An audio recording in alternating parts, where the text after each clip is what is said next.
बांग्लादेश में इस वक्त गृह युद्ध जैसी स्थिति है और ये स्थिति 50 साल में दूसरी बार बनी है। बांग्लादेश की पीएम रही शेख हसीना को देश छोड़कर भागना पड़ा है। बांग्लादेश में तख्ता पलट हो चुका है। इस बीच वहां बड़े स्तर पर प्रदर्शन जारी है और हिंसा भी हो रही है। 50 साल पहले 1975 में कम्युनिस्ट आंदोलन की वजह से शेख की सत्ता पलट गई थी और सेना ने साल शेख मुजीबुर रहमान के पूरे परिवार की हत्या कर दी थी। लेकिन शेख हसीना और उनकी बहन रेहाना बच गई क्योंकि वह उस वक्त जर्मनी में थी। हिंसा के बाद बांग्लादेश पीएम शेख हसीना का इस्तीफा देश छोड़कर गाजियाबाद के हिंडन एयरबेस पहुंची। ब्रिटेन, फिनलैंड या स्विट्जरलैंड में राजनीतिक शरण ले सकती हैं। ये रिपोर्ट देखिए।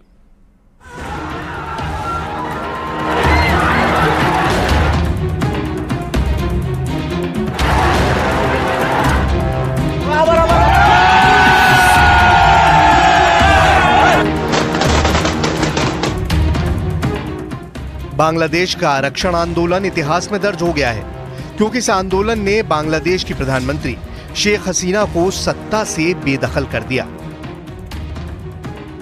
ऐसे में बांग्लादेश में चल रहा आरक्षण आंदोलन शुरू क्यों हुआ, यह जानना बहुत जरूरी है।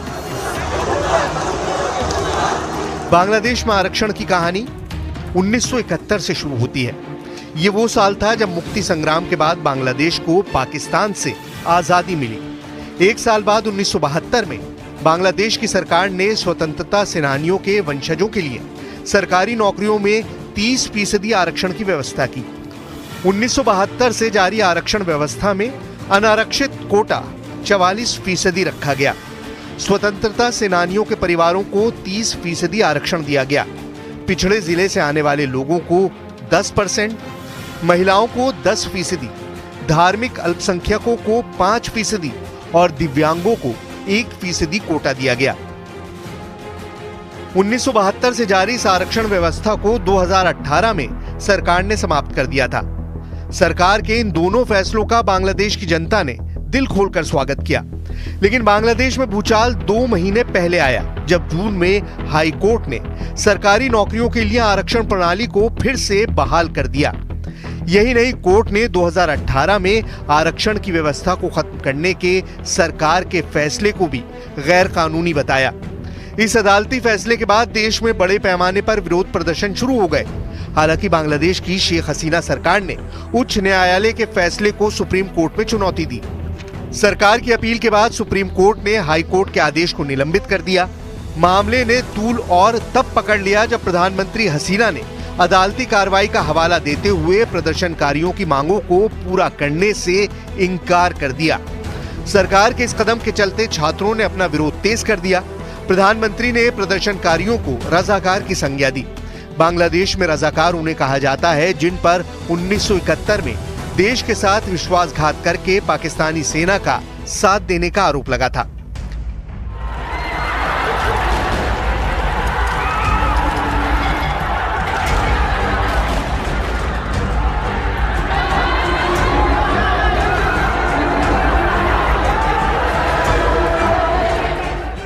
इक्कीस जुलाई को सुप्रीम कोर्ट ने हाई कोर्ट के उस फैसले को पलट दिया जिसके तहत सभी सिविल सेवा नौकरियों के लिए दोबारा आरक्षण लागू कर दिया गया था।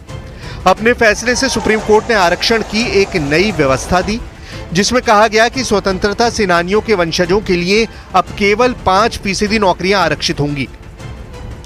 इसके अलावा 2% नौकरियां अल्पसंख्यकों या दिव्यांगों के लिए आरक्षित होंगी।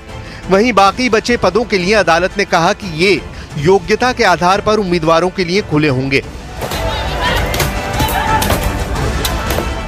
यानी 93% भर्तियां अनारक्षित कोटे से होंगी। हालांकि सुप्रीम कोर्ट के फैसले के बाद माना जा रहा था कि विरोध प्रदर्शन खत्म हो जाएंगे, लेकिन ऐसा नहीं हुआ और आंदोलन और भी तेज हो गया क्योंकि बात अब आरक्षण खत्म करने की मांग से कहीं आगे निकल चुकी थी। छात्र संगठन और शेख हसीना सरकार आमने सामने थे। प्रधानमंत्री शेख हसीना ने प्रदर्शनकारी छात्रों को आतंकी करार दे दिया तो छात्र संगठनों का आरोप था कि सरकार ने अपने समर्थकों को खुश करने के लिए 30% आरक्षण व्यवस्था को कानून के रास्ते लागू करने की साजिश रची। इसके बाद से ही छात्र संगठनों ने प्रधानमंत्री शेख हसीना के इस्तीफे की मांग शुरू कर दी। नतीजा ये रहा कि शेख हसीना को प्रधानमंत्री पद से इस्तीफा देकर सुरक्षा के लिए देश छोड़कर जाना पड़ा।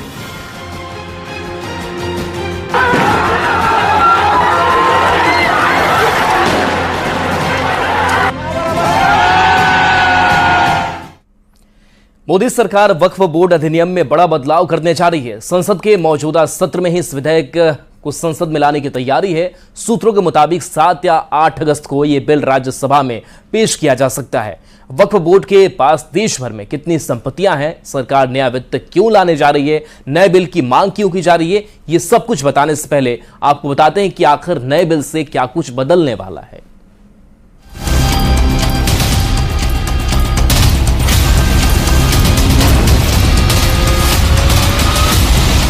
जो संबंधित पक्ष हैं उनसे बात करें, तभी तो आगे बढ़ेंगे। दुनिया के 50 देशों की जितनी जमीन है उतना जमीन भारत में वक्फ बोर्ड के पास है। ये लोग सिर्फ ध्यान भटकाने का काम कर रहे हैं। ये भी एक परंपरा ठीक नहीं है। बड़े बड़े 20 लैंड भूखंड दे दिए जा रहे हैं, ये जो घोटाला है। मोदी सरकार वक्फ बोर्ड के असीमित अधिकारों पर क्या कानूनी बुलडोजर चलाने वाली है? देश की राजनीति में यह सवाल साइक्लोन बनकर इसलिए खड़ा हुआ है क्योंकि सूत्रों के हवाले से खबर है कि मोदी सरकार वक्फ बोर्ड की असीमित शक्तियों पर कैंची चलाने की तैयारी कर रही है। इसके लिए केंद्र सरकार बोर्ड के अधिकारों में 40 संशोधन करने की तैयारी कर रही है। सूत्रों के मुताबिक केंद्र सरकार वक्फ बोर्ड अधिनियम में करीब 40 संशोधन कर सकती है और इसके लिए विधेयक को 2 अगस्त यानी शुक्रवार को ही मंजूरी दी जा चुकी है। सूत्रों के मुताबिक विधेयक में वक्फ बोर्ड को बेहिसाब ताकत देने वाली कुछ धाराएं निरस्त की जा सकती हैं। इसमें सबसे बड़ी कटौती उस अधिकार में होगी जो वक्फ बोर्ड को किसी भी संपत्ति को अपना बताने का अधिकार देता है। इसके अलावा वक्फ बोर्ड में महिलाओं के प्रतिनिधित्व को भी सुनिश्चित किया जा सकता है। सूत्रों के मुताबिक इसके लिए सरकार इसी हफ्ते राज्यसभा में बिल ला सकती है और खबर यह भी है कि वक्फ बोर्ड अधिनियम में संशोधन से पहले सरकार ने कई मुस्लिम बुद्धिजीवियों और वक्फ और चलिए न्यूज़ 18 बिहार झारखंड पर खबरें आपके लिए लगातार जारी हैं।